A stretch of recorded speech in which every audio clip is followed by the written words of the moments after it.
Assalamualaikum warahmatullahi wabarakatuh.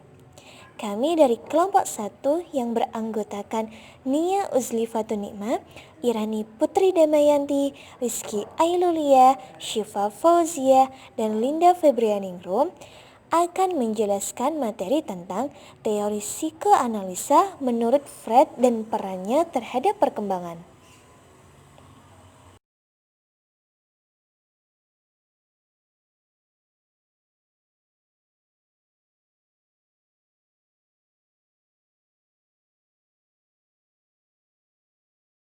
Materi yang pertama, teori psikoanalisa menurut Freud. Teori psikoanalisa berhubungan dengan fungsi dan perkembangan mental manusia. Ilmu ini merupakan bagian dari psikologi yang memberikan kontribusi besar dan dibuat untuk psikologi manusia selama ini. Psikoanalisa sendiri merupakan disiplin ilmu yang dimulai sekitar tahun 1900-an oleh Sigmund Freud.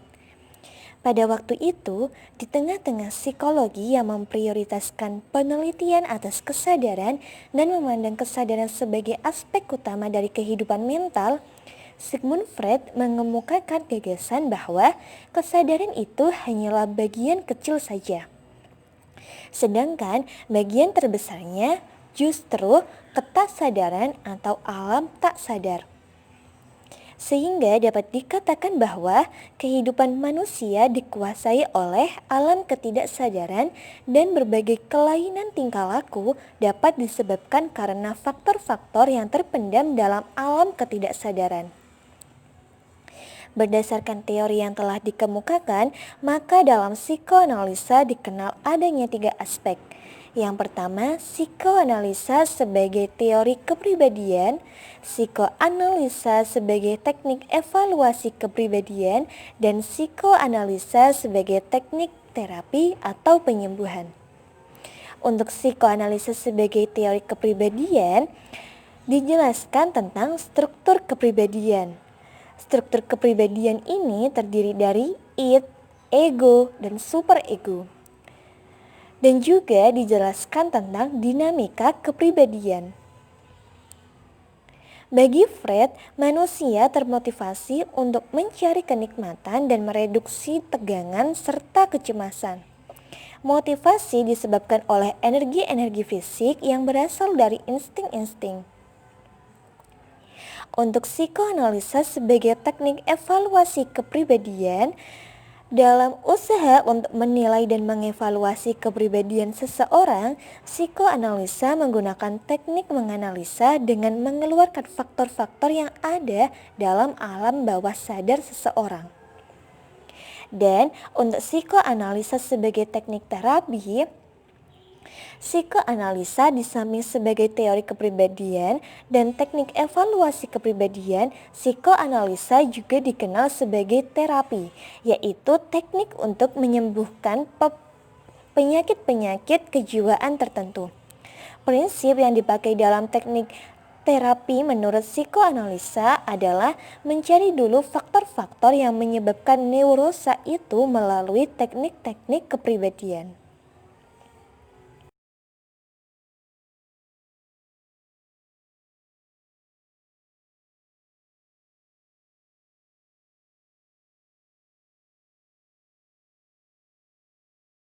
Saya akan menjelaskan tentang hakikat peserta didik menurut aliran psikoanalisis. Struktur kepribadian.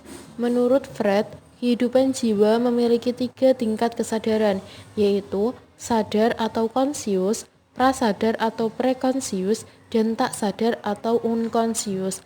Sampai dengan tahun 1920-an, teori tentang konflik kejiwaan hanya melibatkan ketiga unsur tersebut. Baru pada tahun 1923, Freud mengenalkan 3 model struktural yang lain, yaitu Das Es, Das Ich, dan Das Über-Ich. Struktur baru ini tidak mengganti struktur lama, tetapi melengkapi gambaran mental terutama dalam fungsi dan tujuannya. Teori psikoanalisis ini terdiri atas id, ego, dan superego. Fred menggambarkannya seperti gunung es, di mana yang tampak di permukaan adalah ego, yang prinsipnya adalah kenyataan yang terjadi pada kehidupan manusia. Namun, hal tersebut hanyalah sebagian kecil yang tampak. Hal yang terbesar yang tidak tampak adalah ketidaksadaran yang bagi Fred disebut id dan superego. Ego adalah bagian kepribadian yang bertugas menilai realitas dan berhubungan dengan dunia dalam untuk mengatur dorongan-dorongan agar tidak melanggar nilai-nilai superego. Sedangkan superego adalah bagian moral dari kepribadian manusia karena ia merupakan filter, alat sensor yang menentukan sesuatu itu baik buruk atau salah benar.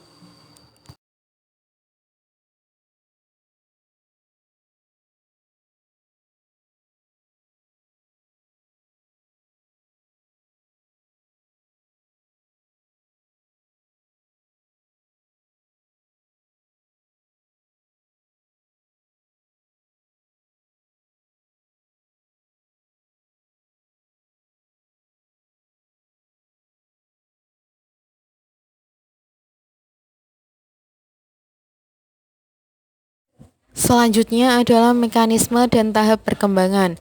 Ada 7 macam mekanisme pertahanan ego yang menurut Fred umum dijumpai.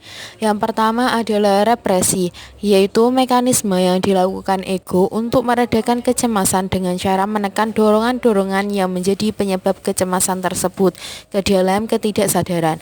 Yang kedua adalah sublimasi, adalah mekanisme pertahanan ego yang ditujukan untuk mencegah atau meredakan kecemasan dengan cara mengubah dan menyesuaikan dorongan primitif das es yang menjadi penyebab kecemasan ke dalam bentuk tingkah laku yang bisa diterima dan bahkan dihargai oleh masyarakat.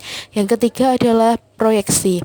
Proyeksi adalah pengalihan dorongan, sikap, atau tingkah laku yang menimbulkan kecemasan kepada orang lain. Keempat ada displacement, adalah pengungkapan dorongan yang menimbulkan kecemasan kepada objek atau individu yang kurang berbahaya dibanding individu semula.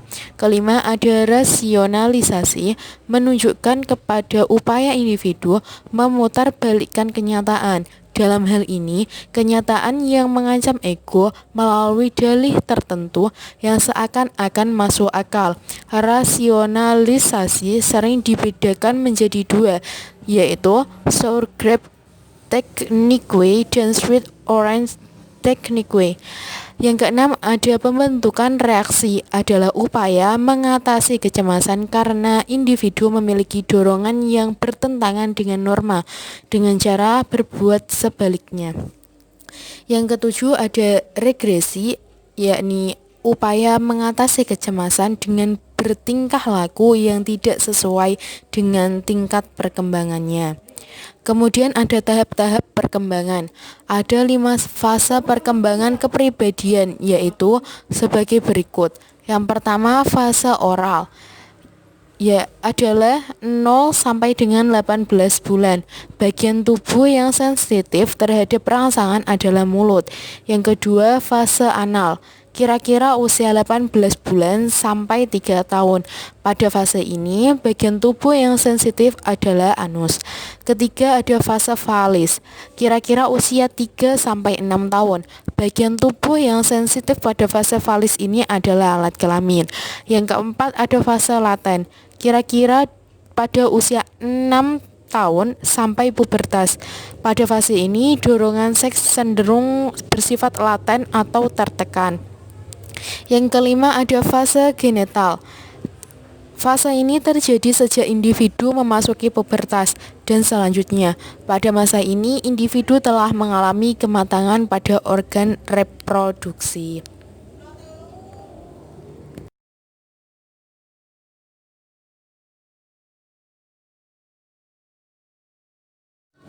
Selanjutnya yakni dinamika kepribadian. Dinamika kepribadian menurut Fred adalah bagaimana energi psikis didistribusikan dan dipergunakan oleh das es, das ich, dan das über ich. Fred menyatakan bahwa energi yang ada pada individu berasal dari sumber yang sama, yaitu makanan yang dikonsumsi. Bahwa energi manusia dibedakan hanya dari penggunanya. Energi untuk aktivitas fisik disebut energi fisik, dan energi yang digunakan untuk aktivitas psikis disebut energi psikis. Fred menyatakan bahwa pada mulanya yang memiliki energi hanyalah das S saja, melalui mekanisme yang oleh Fred disebut identifikasi. Energi tersebut diberikan oleh das S kepada das Ich dan das Über-Ich. Fred, bagian terbesar dalam pikiran seseorang adalah alam bawah sadar. Bagian ini seperti nafsu, insting, dan segala sesuatu yang masuk di dalamnya, dan sulit dijangkau seperti kenangan atau emosi traumatik. Fred menyatakan bahwa alam bawah sadar adalah sumber motivasi dan dorongan terhadap hasrat seseorang, baik yang sederhana seperti makan, seks maupun kreativitas seperti berkarya.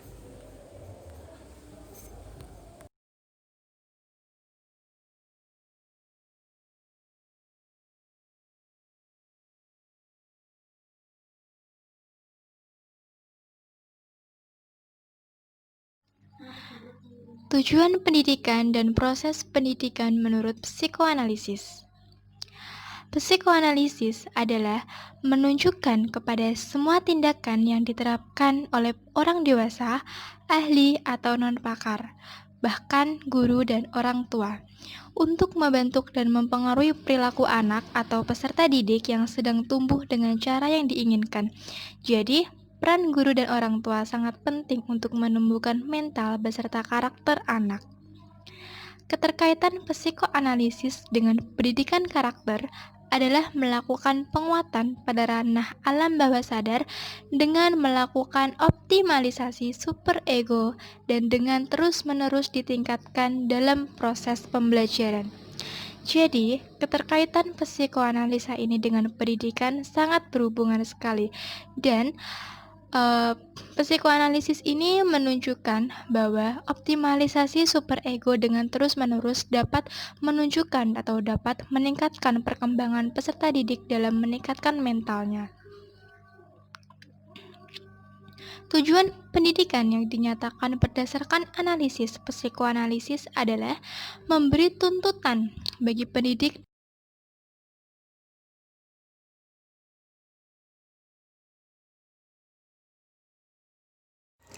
Saya akan menyampaikan materi tentang problematika pendidikan dan solusinya menurut pendekatan psikoanalisis.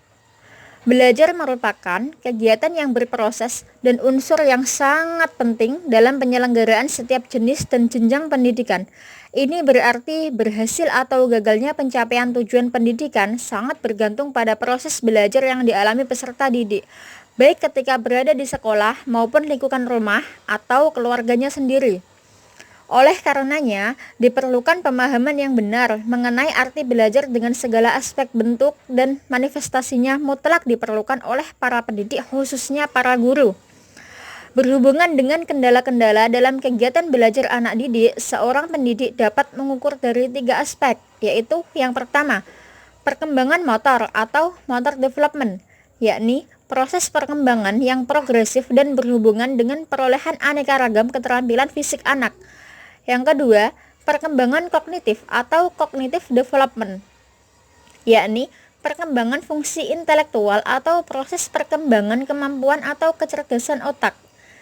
Dan yang ketiga, perkembangan sosial dan moral atau social and moral development, yakni proses perkembangan mental yang berhubungan dengan perubahan-perubahan cara anak berkomunikasi dengan orang lain, baik secara individu maupun secara kelompok. Ketiga aspek tersebut harus dipegang teguh oleh pendidik agar proses pembelajaran dapat terlaksana sesuai dengan visi dan misi di sekolah.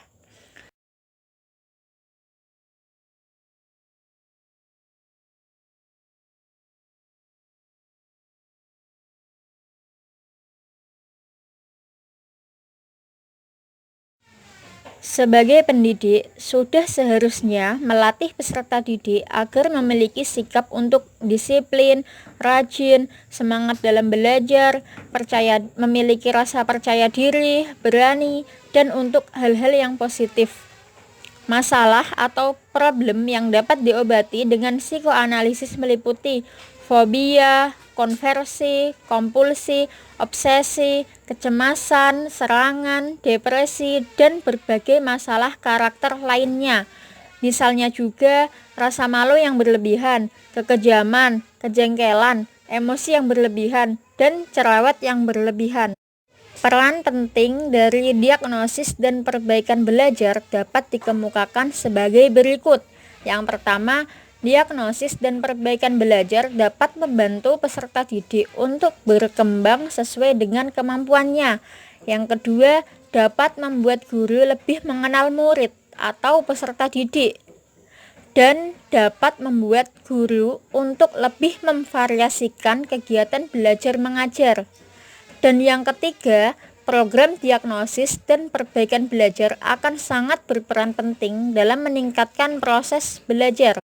Program diagnosis dan perbaikan belajar akan sangat berperan dalam meningkatkan kepuasan guru mengajar dan kepuasan murid belajar.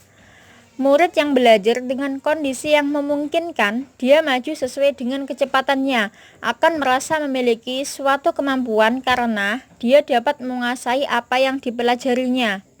Secara global, faktor yang mempengaruhi belajar dapat dibedakan menjadi 3 macam. Yang pertama, faktor internal atau faktor dari dalam peserta didik, yakni keadaan atau kondisi jasmani dan rohani peserta didik. Yang kedua, faktor eksternal, merupakan kondisi lingkungan di sekitar peserta didik. Yang ketiga, faktor pendekatan belajar, yaitu jenis upaya belajar peserta didik yang meliputi strategi dan metode yang digunakan peserta didik untuk melakukan kegiatan pembelajaran materi-materi pelajaran. Faktor-faktor tersebut dalam banyak hal sering saling berkaitan dan mempengaruhi satu sama lain. Misalnya, ada seorang peserta didik yang berintelijensi tinggi atau memiliki faktor internal dan mendapatkan dorongan positif dari orang tuanya, atau faktor eksternal, mungkin akan memilih pendekatan belajar yang lebih mementingkan kualitas hasil pembelajaran. Jadi, karena pengaruh faktor-faktor tersebutlah muncul peserta didik yang berprestasi tinggi, berprestasi rendah, atau ada yang gagal sama sekali. Dalam hal ini, guru yang berkompeten dan profesional diharapkan mampu mengatasi faktor penghambat proses belajar mereka. Sekian dari saya, selanjutnya akan disampaikan oleh teman saya.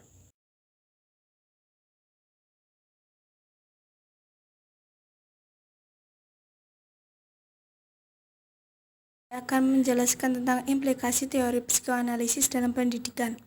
Dalam pendidikan moral, teori psikoanalisis memberikan sumbangan pelatihan perbuatan baik dengan selalu melakukannya berulang-ulang atau mengajak anak melihat akibat perbuatannya. Teori psikoanalisis juga memberikan sumbangan dalam mengenalkan perbedaan jenis kelamin pada anak.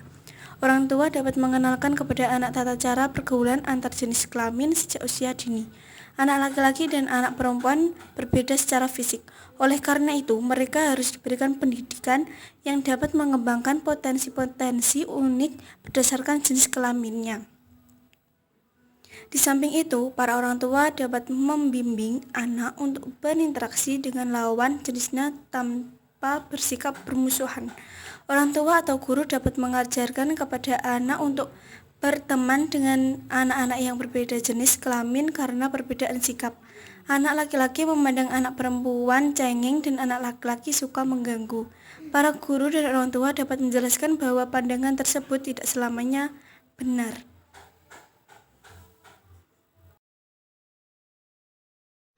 Terima kasih. Semoga materi ini dapat difahami oleh teman-teman semua. Sekian dari kami. Wassalamualaikum warahmatullahi wabarakatuh.